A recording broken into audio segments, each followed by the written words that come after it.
This is gonna be a bit of a longer video. Basically, I am just gonna be ranting about Gallery of Sorrows again because it's my passion project. So to start off, the story follows 4 different arcs. The religious arc, the ignorance arc, the down spiral arc, and the recovery arc. The religious arc is mainly about Piper's time in the cult. While the second arc does start while he's still in there, the difference is that in the religious arc, Piper is still religious. In the ignorance arc, Piper's view of religion is shattered as his older brother, Vova, dies of heroin overdose. He then quickly develops an addiction to alcohol, thanks to a girl named Marie. I will explain his affiliation with Marie in another video.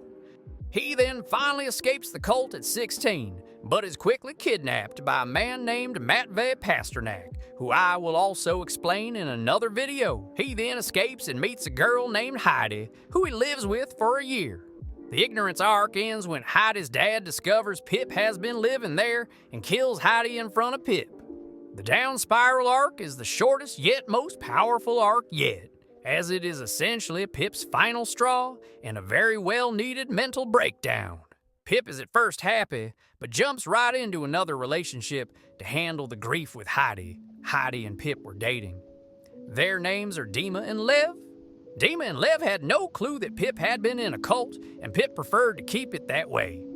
They found Pip stumbling drunk though, so they did know he was an alcoholic. Dima's one rule if Pip wanted to live in the dorm was to stay sober. This is very important. The 1-year anniversary of Pip's sobriety comes around, and Pip is ecstatic.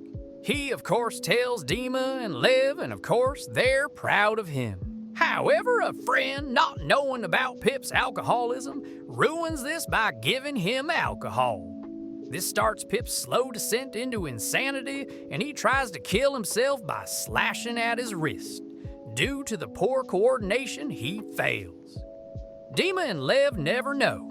Pip ends up dropping out of college, and he slowly yet surely starts to bed rot and drink excessively.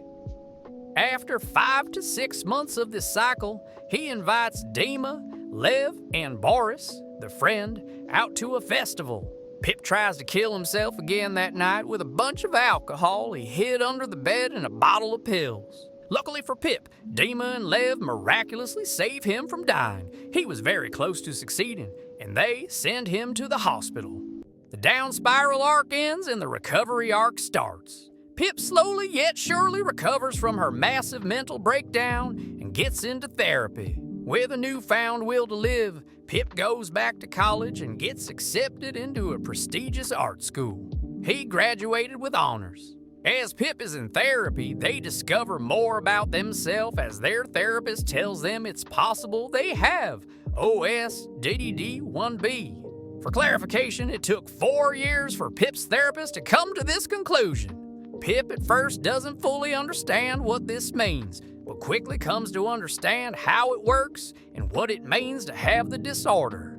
And with that, Pip learns how to live with it, and she lives happily ever after, basically minus the challenges that comes with the disorder. Ignore the notification, LOL, that's my affirmation app.